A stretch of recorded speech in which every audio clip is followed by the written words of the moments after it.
देखु जो माने दीर्घ दिन धरी ओडिशा रे धूतराष्ट्र शासन चलाउथिले दुर्योधन जेभली जो अत्याचार कले भी धूतराष्ट्र तांकु राजसिंहासन रे युवराज रो भूमिका देथिले। ठीक सही भली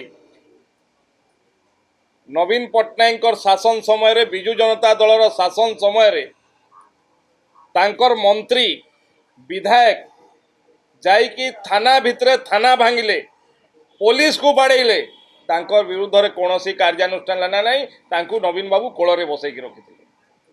महांगारे ट्रिपल मर्डर हैला जे आईन मंत्री थिले तांकर नारे मामला रुजु हैला तांकु कोଳରେ बसैकी रखिले नवीन बाबू।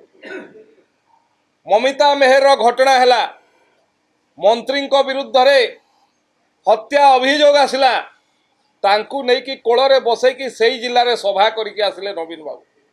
पिपिली रे घटना घटिला, कुंदुली रे घटना घटिला, केन्द्रापड़ा रे दिन द्विपहरे बम फुटुला।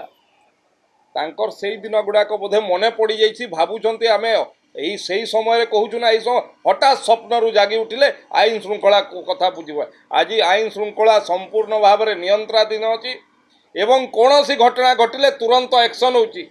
सेतेबेले पचरा जाउथला एवं तांकर जो माने सरकार चलाउथले तांकठू इशारा गले होउथला भारतीय जनता पार्टी सरकार, ये लोकंक सरकार, लोकंक पई उत्तरदायी सरकार एवं कौनसी भी अपराधी को क्षमा करा जीव नहीं।